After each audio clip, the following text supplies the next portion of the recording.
Welcome back to Questing Beast. I'm Ben. Today we're taking a dive into the depths of the OSR. I'm not talking about YouTube here. I'm not talking about Reddit. I'm talking about the real core of the OSR, which is the blogosphere. When you see all these OSR books showing up on Kickstarter and places like that, their starting point is always in the blogosphere, virtually always. That's where the theory is developed. That's where new worlds and settings are invented. That's where all the real juice is. And it's really hard to keep track of all of that unless you are following hundreds of blogs individually. So my newsletter is here to try and summarize most of the cool stuff that's happening. And I'm gonna do a quick overview of it today, showing you some of the best stuff that I found this month in the blogosphere. And if you want to get links to these things and read up more on them on your own, link to that will be down in the description. You can just read the original newsletter. It's totally free. First thing I want to point out here is that there was a whole bunch of free adventures that came out last month that I'm highlighting here. First one let's take a look at is the Dwarf in the Glass. It's a mirror dungeon for the GLOG, that's the Goblin Laws of Gaming, a system developed by Arnold K. And it's written by Arnold K of Goblin Punch, one of my favorite world builders, and Phlox, who is another blogger. Let's take a look at it.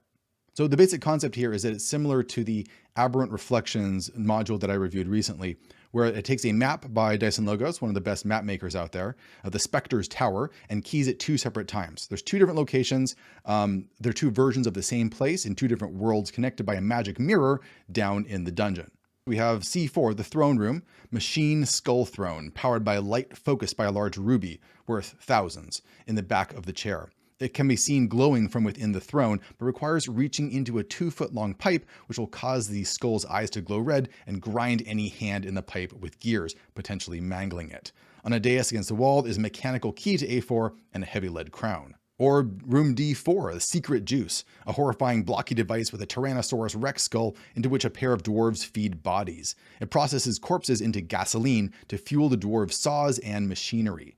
2 barrels of fuel sit against a wall, a butt of experimental gasoline beer lies untested against the opposite. You got a map of the tower itself, and it's been keyed 2 times in 2 different documents, one by each author, and you can combine them together. There's names and descriptions of all the different types of murder dwarves here. For example, Arden thinks of himself as the leader, the other dwarves know better. Or perhaps Gain, a barely masked psychopath, wants to give you a tattoo. It includes things like wrestling match rules and drinking contest rules because they're dwarves, murder dwarves that is, and that's to be expected. Room B, unfortunate lookouts on Arnold's side of the mirror, says 3 sad mushroom men sit here. They will tell you that they were once dwarves, but were turned into myconids as punishment for wasting the beer. They keep trying to run away, but they are too slow, and the dwarves catch them. Soon they will be made into beer. If given beer, they will be emboldened and will join your fight while they are drunk. Great stuff. There's some faction play that you can turn one group against another, going back and forth through the mirror to these 2 different dimensions. Looks like a really fun time overall. And there is a little GLOG class at the back for people who are familiar with the GLOG, a Psycho Wrestler, if that's something that you want to play. Another free adventure this month is The Terrible Salt by Trilemma Adventures. That's Michael Prescott. There are tons of these great adventures on his website. They're typically 1 page or 2 pages long, and they have a really great illustration of the zone or the environment and just lots of great notes around it, so you can run it right off of 1 page. He did a whole collection of these a while back that I did a review of, and many of them are fantastic. This one says, for a generation, the tides at Vikcha stopped completely. What was once an enormous tidal flat is lost under bitter waters. Now they have returned, and the brave and curious are gathering to see what was hidden under the terrible salt. This adventure features an enormous tidal flat, miles and miles wide, so it's more like a point crawl or a hex crawl. Adventurers who set out from Vincha have a strange and dangerous land to explore and will need to learn its rhythms to return with anything valuable. It says that this adventure is something of an experiment in tangibility. Unlike many of my adventures, there's no wandering monster table. Instead, the tides and the crab swarm move in defined ways from their starting points. The crab swarm is extremely dangerous. It will outnumber parties unless they have good magic. It will overrun them and eat them. So you have to avoid notice and sneak around and explore this area. Here is the adventure itself. You can see it has a great illustration right here. Lots of different locations to explore, like the flats, the first tower, Vincha village, the archipelago, the crab swarm moving. Let's see what it says here. A group of 30 marauder crabs looks for food. From afar, they are a flock of white blobs flowing over the sand, moving from a random adjacent square every 3 hours. If they observe potential victims, they will pursue at walking speed without rest, 3 hours per square. They are unharmed by the water, but lose sight if submerged. So it's broken into squares rather than hexes, and you would physically track where enemies were on the map, and you'd have to sneak around them probably in order to explore. I like that idea, that it's not all randomized, it's much more concrete. Next up, we're going to be checking out some of the Dungeon 23 progress that different OSR bloggers have been making, but first, a quick shout out to today's sponsor. This video is sponsored by Start Playing, the largest online platform for players to find RPG games and professional DMs. More and more players out there are noting how hard it can be to find a DM, especially if they want to get into D&D for the first time, and Start Playing is here to solve that problem. They cover thousands of different games and include features like verified reviews of game masters, easy scheduling, and lots of different styles of play. Over 20,000 players have found their online D&D group at Start Playing.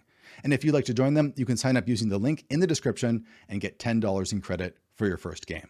For people who missed my video on Dungeon 23, it's a year-long project for 2023 where people spend the entire year creating a mega dungeon. Although some people are using it for other projects, as long as they are creating D&D content or scenarios every day. One of my favorites is Zedek, who's doing these weekly scenarios or locations that are absolutely stunning, especially when you take a look at the art that he's doing for them.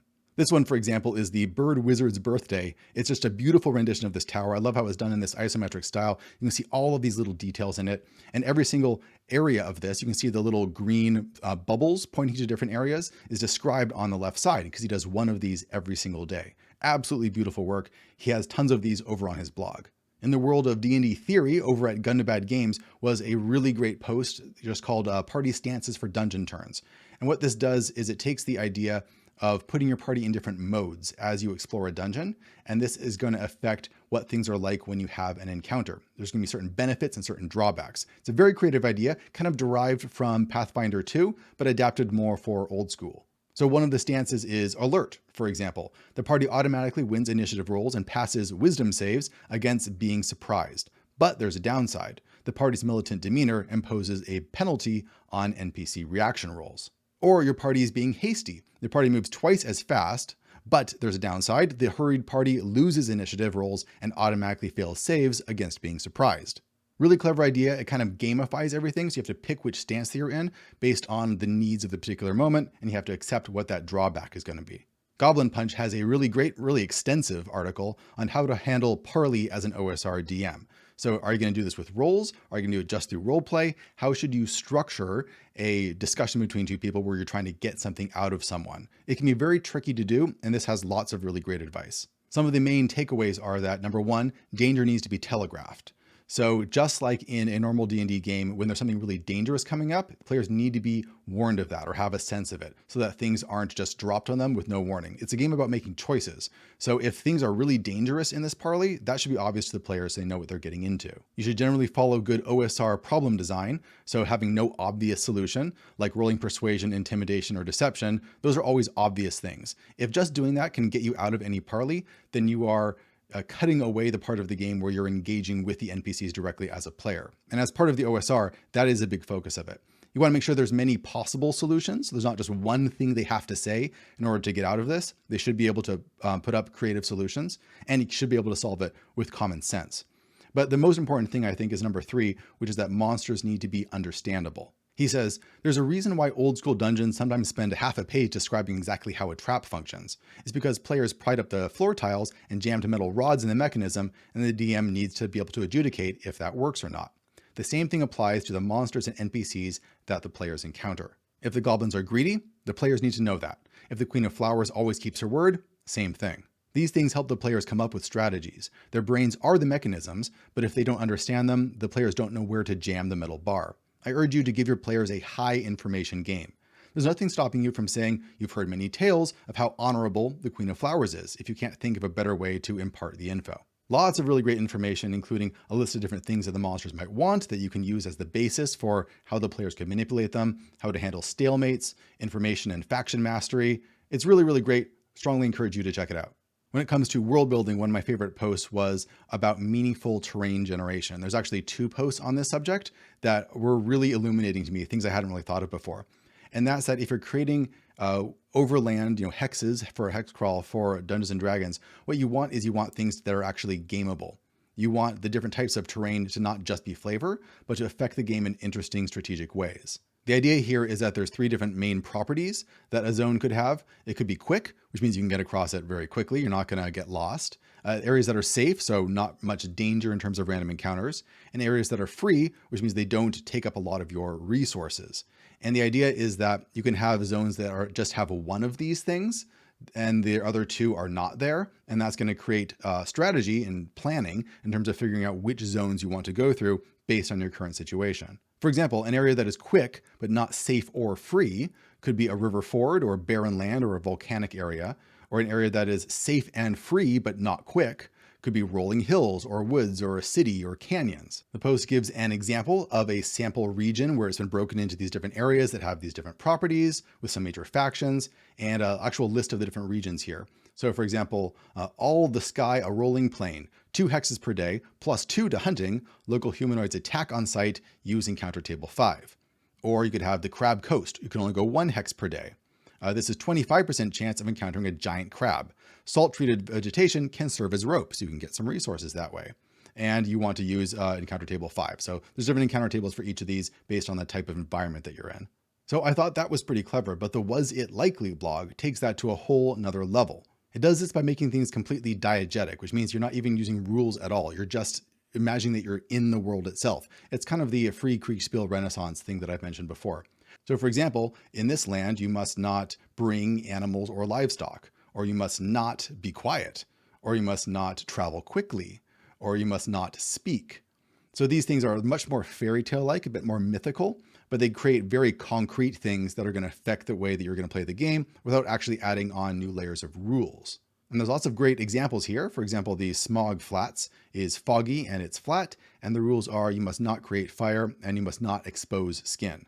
It says the flat stretch of clay, puckered holes releasing foul clouds of smog into the air that burns exposed skin and erupts into flame at the slightest spark, creating fireballs at best and flash firestorms at worst. So just by picking a couple of these rules, you can get an idea of what this place is actually like and then build the theme around that. I also try and include stuff in the newsletter that is just fun to read. So for example, over at Coins and Scrolls, they're working on a new science fiction setting for role-playing games, and to help flesh that out, there is an entire short story set in that sci-fi universe, which at first I'm like, that's a lot to read. It's, these short stories that are set in RPG worlds are usually not that great, but I was just sucked into it because it is a lot of fun. It was just about a human who gets a distress call from another alien, and he has to figure out how to help them, both how to communicate with them and how to do things like dock his ship with their ship when they're totally incompatible, trying to figure out what that creature's biology is like, and all of the different walls that are in the way of one species helping another, and then figuring out how to overcome those things. It was really great, and I just had a ton of fun reading it. There's tons of stuff in here that I didn't even get to cover. For example, a whole bunch of big sales that are going on where you can get hundreds of dollars worth of RPG stuff for just like 20 bucks. Lots of reviews by other bloggers and other YouTubers going into stuff that I'm not able to cover on my channel. There's lots of gaming news from around the gaming world that you may not have heard of, both in the OSR and in other genres. Lots of different stuff in here. I'm only really skimming the surface here. So if you want to check out this stuff in more detail, just head to the description below and you can read this whole newsletter for yourself. Click all the links, get all the details. All right, that's it for my overview of what happened in the OSR this month. If you thought this video was useful, let me know. I've never tried to do a video quite like this before, where I just try and summarize the most interesting things that I found. But if you like it, maybe I'll make more of them. All right, thanks for watching, everybody. See you next time.